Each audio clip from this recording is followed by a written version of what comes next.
और मुझे उम्मीद नहीं थी कि जो मैं देखने जाने वाला वो इतना इफेक्टिव एक डॉक्यूमेंट होगा जो आज की सच्चाई को दर्शाता है। अक्सर हमें ऐसे लोगों को कभी रखना पड़ता है जो आते हैं जिनको लगता है गलतफहमी होती है कि उनके में बहुत गुण है, मगर उनकी सोच और असलियत में बहुत बड़ा एक फासला होता है।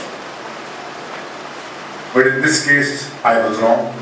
मेरी सोच से बड़ी निकली इनकी फिल्म, और ये बहुत ही एक मुबारक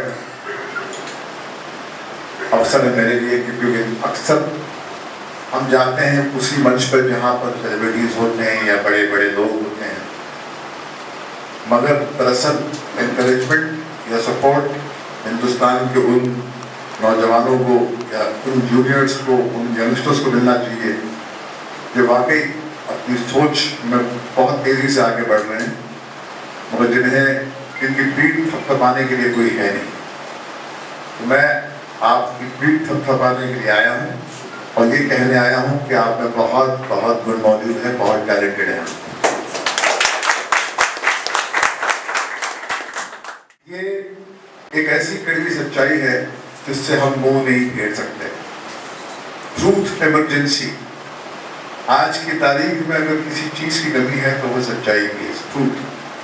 क्योंकि जो सच बेचने वाली दुकानें हैं उन्होंने मनोरंजन बेचना शुरू कर दिया। हमको लगता था मनोरंजन का काम हमारा है, मगर मीडिया भी हमारे एंटरटेनमेंट के इंडस्ट्री में प्रवेश कर चुका है।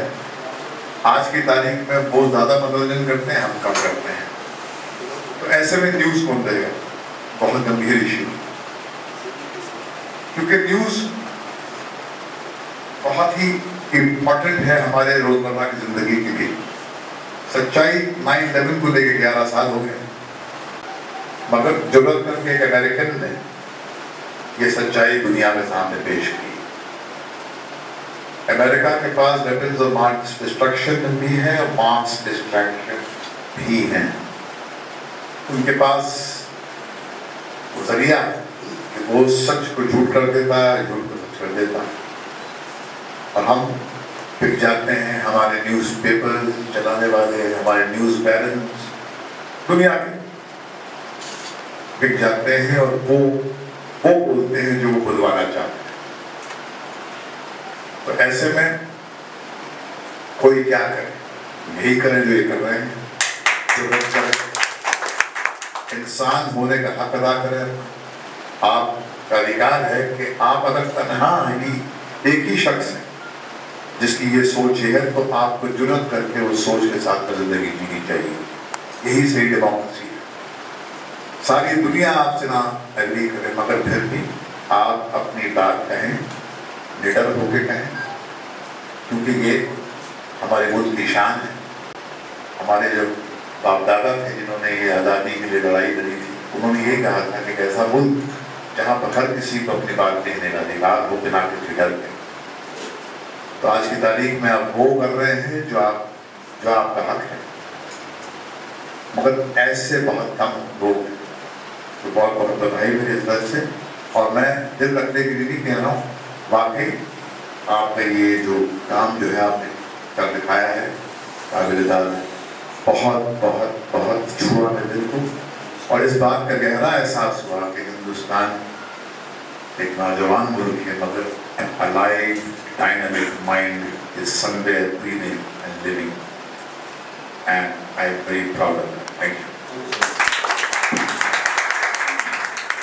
I don't think we have platforms created where works of new talented people can reach the middle.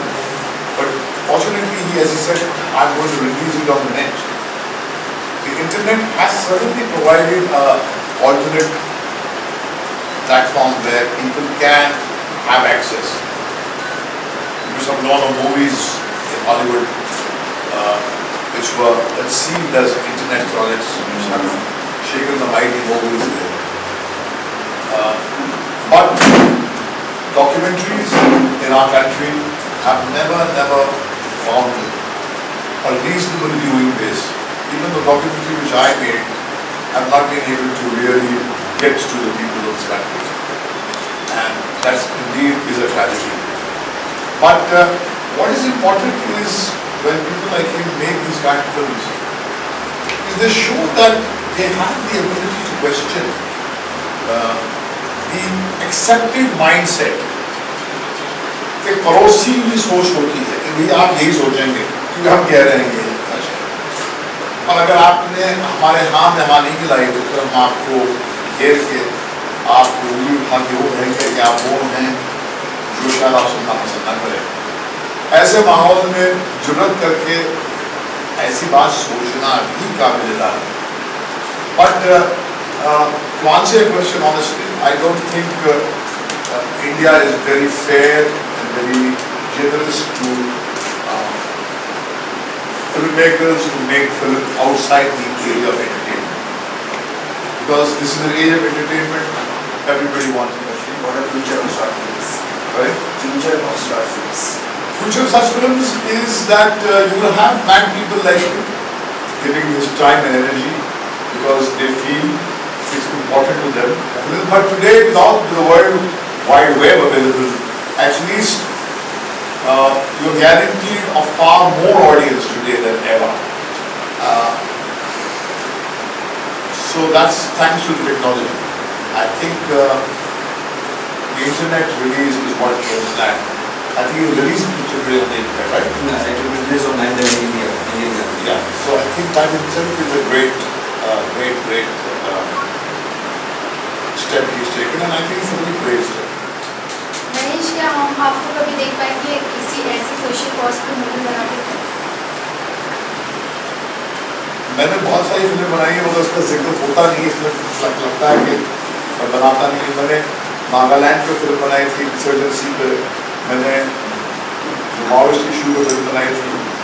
मैंने अभी एक पॉइजन ऑन द प्लैटर जो जेनेटिकली मॉडिफाइड फूड पे बहुत बड़ी फिल्म बनाई है, जिसकी वजह से जेनेटिकली मॉडिफाइड फूड के खिलाफ एजुकेशन जो इस देश में शुरू हुआ वो हमने फिगर आउट किया था। तो मैंने मेरे मित्र ने बहुत सारी ऐसी फिल्म बनाई हैं, मगर क्योंकि मनोरंजन से कनेक्टेड फिल्मों का जिक्र ज़्यादा होता है, मीडिया उसके बारे में अक्सर लिखती है, तो लोग इसके बारे में ज़्यादा जान नहीं पाते।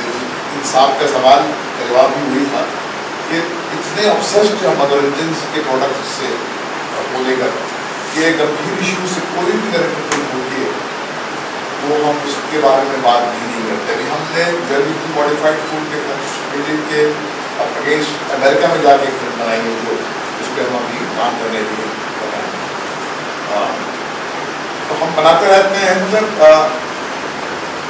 वेरी फैक्ट आप एक अवेयर महिला है, मगर आपने सवाल पूछा, इसका मतलब है कि आपके कानों तक इसका जिक्र पहुंचा नहीं है। तो जवाब ये है कि हमारे करने के बावजूद भी इसकी गूंज पहुंचती नहीं है। ऐसे ही रह जाते हैं, जो जितने भी सीरियस इश्यूज हैं वो लोगों के पास तक नहीं पहुंच पाते। क्योंकि ये उम्मीद मत कीजिए कि लोग आपके रास्ते में फूल बरसाएंगे और फिर आपके लिए रेड कारपेट बिछेगा, फिर आप उस पर चलते हुए बिल्कुल जयकार होगी और फिर आप ऑस्कर के मंच पर जाके अवार्ड मिलेंगे। इसलिए लोग अक्सर चुनते नहीं है रास्ता। लोग इसलिए रास्ता नहीं चुनते क्योंकि ये रास्ता जो है ये है कठिन रास्ता, ये कन्विक्शन का रास्ता है। मगर ये आप इसलिए करते हैं क्योंकि आपकी फितरत आपको मजबूर करती है करने के लिए। और जैसे आपने कहा कि शायद अगर आपने फीचर फिल्म बनाई होगी जिसमें कोई बहुत बड़े फिल्म स्टार होते हैं और उसका अगर आप लॉन्च करते तो मैं नहीं आता, मगर क्योंकि आपने ये किया है, आपने जुर्रत करके एक ऐसी सोच पेश की है जो यूनिक है, जो वाकई जबरदस्त करने वाली एक सोच है। इसलिए मैं आपका मुझे लगता है कि मेरा कर्तव्य है, मेरा फर्ज है कि मैं आपके साथ इसके प्रचार में शामिल हूँ। तो ऐसा भी नहीं कि लोग मिलते नहीं, लोग मिलते हैं, लाइक माइंडेड पीपल आते हैं। आप उन तक पहुँचे सर, आप हमारे पास पहुँच गए, यही जानकर आप मेरे पास आए थे कि भैया ये है बंदा जो उसकी सोच शायद हमारी सोच। एक बात कर रहे थे, आपकी आने वाली फिल्म भी एक नस्लवाद पे है, क्रूक के बारे में कुछ बताएं? नहीं, क्रूक जो है वो एक बहुत ही सीधी फिल्म है, एक ऐसे कैरेक्टर की कहानी है जो यकीन रखता है कि it's good to be bad, जिसको लगता है कि it's dangerous to be good, क्योंकि इस किस्म की सोच हमारे आसपास आपको देखने को मिलेगी कि नौजवान को लगता है कि किसी तरह फेयर मीन्स या फाउल मीन्स से कामयाब होना बहुत जरूरी है, और कैसे ये शख्स अपने आप को एक ऑस्ट्रेलिया में सडनली पाता है जहाँ पर वो इलीगली इमिग्रेट करता है, और सडनली वो अपने आप को वो रेशियल इश्यूज से जूझता हुआ देखता है, और कैसे उसको वो उस आग में से कैसे वो निकल के आता है, वो कहानी है।